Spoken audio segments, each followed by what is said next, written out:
Well, welcome back to southern Pennsylvania on this second day after Christmas. We really appreciate everyone's attention and questions that I've received in a couple different formats. And so I just did the video on units. I'm not going to go back through that. I will wait to do one on technology, but this is going to focus on the political situation and the diplomacy of the game. But let me start by once again framing the context for this game. This game starts in the early 20th century, probably after 1905, after the Japanese had their conflict with the Russians and sank their entire navy, but not after, let's say, 1935, because it would be early 20th century. And what you have is you have the 1914 map, you have the 1914 diplomacy chart, and we're going to have some updated other information to go with that. So you have a 19, say 10, 15, 1920 socioeconomic and somewhat political situation.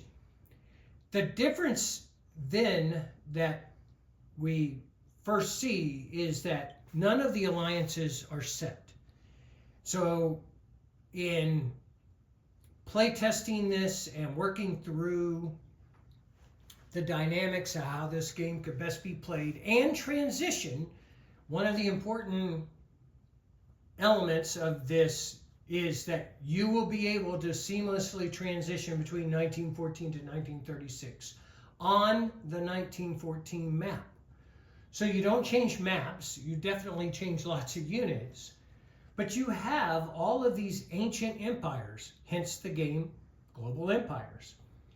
So in order to best balance this game and recognize that we don't want to put you, the community, into a situation where you're purchasing a lot of additional armies. Let's imagine having to purchase all the Global 36 units for Austria-Hungary or the Ottomans. We didn't want to put you in that situation. So one of the design principles is those empires are not going to continue. And so we'll explain how that occurs. We landed on 5 major powers. I've talked about that before. The British Empire, the German Empire, the Russian Empire, the French Republic, and the United States of America. The U.S., both in the euphoria of winning the Spanish-American War, while still dealing with the loss of a generation from the Civil War, while also looking towards more isolationist outlook, is still a very major power to be contended with. The French Empire or the French Republic, probably lamenting the fact that they're no longer an empire, sees a position in the world that they should have a significant role in. The British Empire, feeling very self-assured, the German Empire on their rise, and the Russian Empire is just a monolith that their size alone makes them quite a contender as a nation. So when you look at those nations, we call those the 5 major powers, the 5-player nations. If you were to play a 2, 3, or 4-player game, some of those nations are not going to participate. And when they don't, and they're not going to participate as an individual player, when they don't, we're introducing the term non-aligned major power. So in a 2-player game, Britain and Germany have the opportunity to align the Russians, the French, or the Americans. They can only align one. And if you remember from a previous video, I attacked one of those major powers and forced it to align to my opponent, Tim. And we stopped the alignment process with the 3rd major power on the board. We decided that we would not do that, that you still have an opportunity to align a major power, but just one of them. If one of them is thrown into your alliance because another person attacked them, then so be it. So that's the major powers and what we mean by non-aligned major powers. You can see Tim and I are actually looking at a 4-player game, and you see the French roundel in the middle, in the neutral spot on the diplomacy board, because they are a non-aligned major power. So we're going to play a 4-player game. And this is going to be a highly sought after partner for everyone. The next group I want to talk about is the minor powers with a reference sheet. I guess for shorthand, I might call them MPRS, minor power with a reference sheet. You're familiar with those in Global 14 and Global 36. They're a minor power, but they have their own reference sheet, which means they have their own place in the turn order. They can normally conduct some of the same things that a major power can. So that's the minor powers with a reference sheet. And then everybody else is a minor power. So the minor powers with a reference sheet are the Ottomans, the Italians, the Austrians, and the Japanese. And we've set it up so that each one of those has they have a leaning affiliation with one of the 5 major powers, excluding the United States. The United States, because of their isolationist outlook, as well as their, quite frankly, their economic power compared to everybody else. Many of these nations were lined up to put them away, at least by, either a territory or two or further away from their own territory. So Britain and Japan, France and Austria, not side by side, Russia and Italy, not side by side, Germany and Ottomans, not side by side. That is so that there are nations, obviously, next door to Germany, such as the Austrians, who could align against them and provide a little bit of dynamic in the war. So we also did this for economic balance, based on the IPP value of those nations compared to the ones that we matched them up against. Austria is probably, France is one of our weakest powers in terms of starting units as well as economic power, and so they're matched up with one of the strongest minor powers with the reference sheet. So each of the major powers, regardless of how many players there are, starts with their peacetime income. So if you look over here, you can see virtually all of them in the upper left-hand corner of my IPP chart, because they're all at peacetime income. And that's where they begin. In the first 4 turns or prequel of the game, they can conduct, those nations that are managed by a player can conduct technology and they can conduct diplomacy up to level 3 or stage 3 of technology, and as much diplomacy as they can handle. Now, since we are following the Global 14 rules, they're only going to be able to do 2 diplomacy rolls per turn because they're not attacking anyone. We still have, going back to the diplomacy chart, we still have auto alignment as well as the potential to align all of the nations represented in the Global 14 map. The auto alignment has been shifted significantly to the right in the game so that it would occur later. And we added only 1 just for player balance as well as to continue the conflict in certain parts of the map that we want to see conflict. We want this to truly take place on a global basis. So South America, Southeast Asia, and those locations that don't normally get a lot of play Well, Southeast Asia does, but South America does not, and even parts of Africa. So the non-aligned major powers, they keep their turn order. And we talked about what would happen. Everybody's going to fight over France in a 4-player game. Should they be attacked? If they have moved up in the on the German track, they would align to Germany if they were attacked.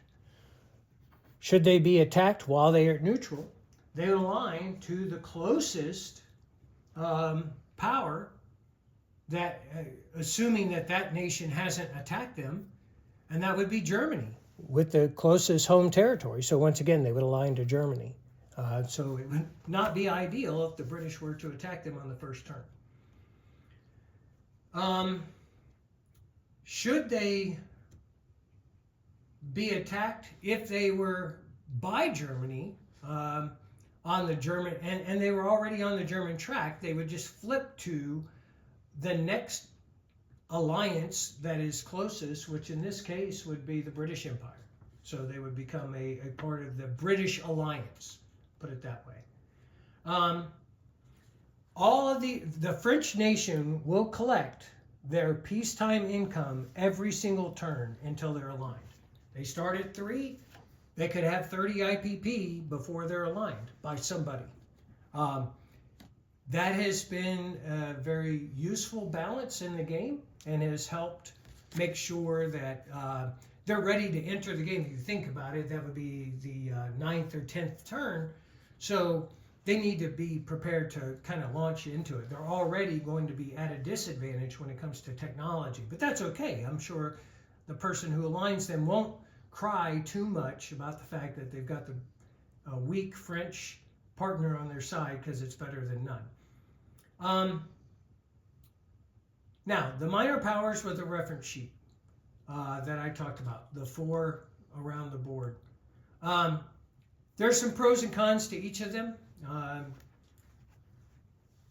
Ottomans and Italy cannot conduct diplomacy in this game because we are using the Global 14 chart. I'm sorry, Japan. Sorry, Japan, not Ottomans. Thanks, Tim. Ottomans and Italy. However, the Austrians and the Ottomans, as both were considered the sick man of Europe, very kind of at the end of their time frame as an empire anyways. The Ottomans have been getting the crap kicked out of them and been ruling parts of the Middle East in name only, and the Austro-Hungarians were just dealing with internal conflict. And so there is a point in time where they could collapse. I'm not going to spend too much time talking about that right now. We'll talk about it on another video. But if they collapse, they become fully aligned by their controlling nation. Now, I have seen a game move Austrians completely out of the French pie and into the U.S. section of the pie. So this starting position is useful, but does not predetermine the outcome of the game. If they were to be attacked, if the Austrians were to be attacked while they're in the French section, and the French are not at war, if they are attacked at 1, 2, or 3, they would go to the alliance that is closest to them, because the French aren't in the war, nor have they signed a permanent pact with the Austrians. It's just a pact of convenience up in sections 1, 2, and 3.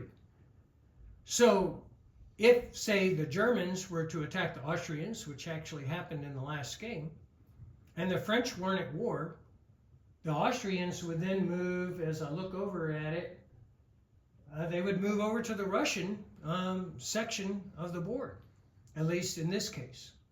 So everybody needs to understand it's not until they are at level 4 that this alliance becomes permanent. And in the case of a neutral, whether it's Denmark or whether it is a minor power with a reference sheet like the Austrians, until they move up to level 4, they're still fair game to anybody who wants to attack them.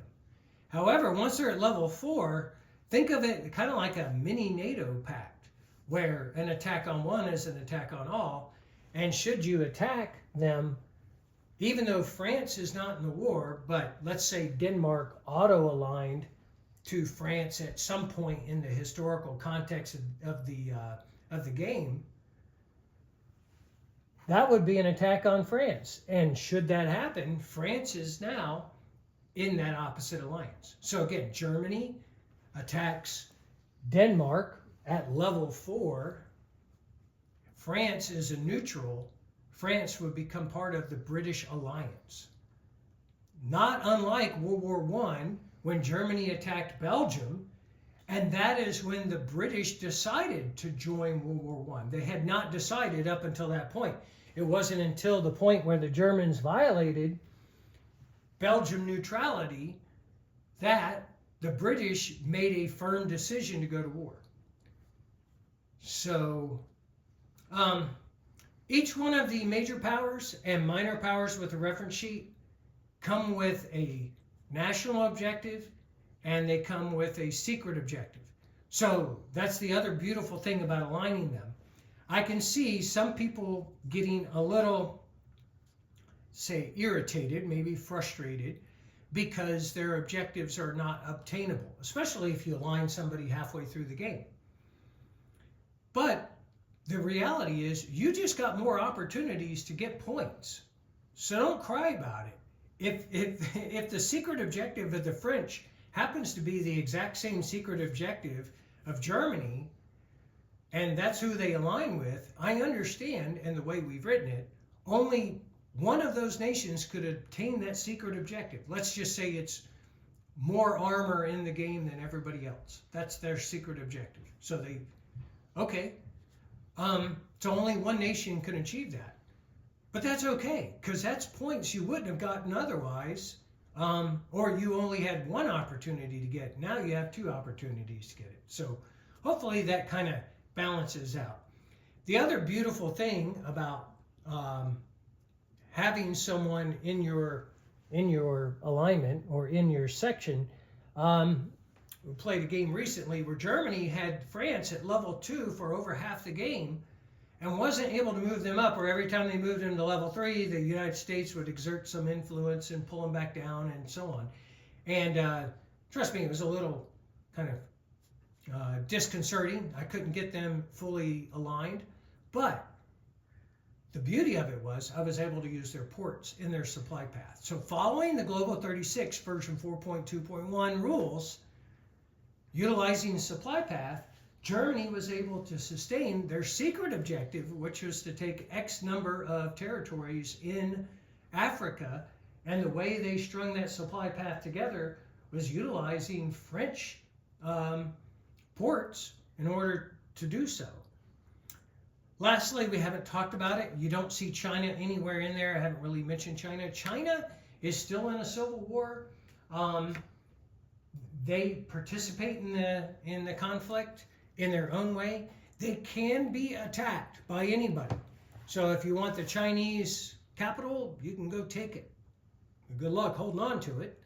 Not that the Chinese will be a problem, but everybody else around there will be. However,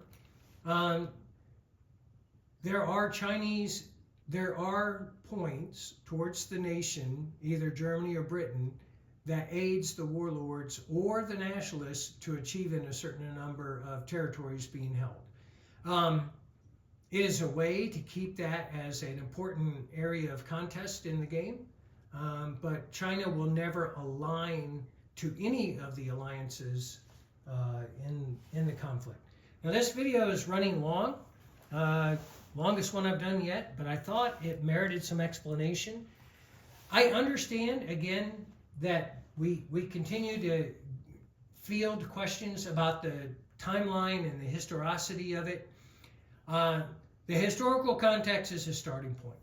It is not World War I, and it is not meant to be an interwar game that literally brings Global 14 and Global 36 together in a truly historical way.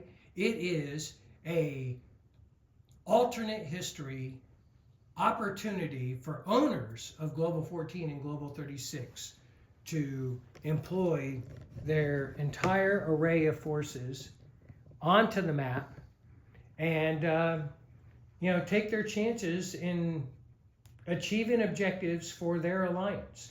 And the great part is you'll be able to build an alliance from scratch. Tim, what else did I miss? I think you nailed most of it.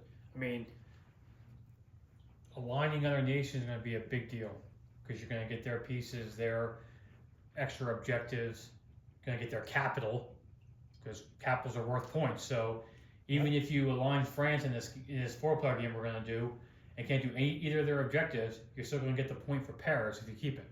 So, the more nations you can align, the more powerful you're going to be, hopefully. Yep. And I think the other major point, that we'll talk about technology in the next game, probably the most other significant thing about this is you've got to invest in major factories, you've got to advance in technology, or you're going to be the underdog. All right, so that's a great segue into the next video that we'll show at a later time. So thank you for the 21 minutes of your day. Hopefully it was informative. Have a happy new year.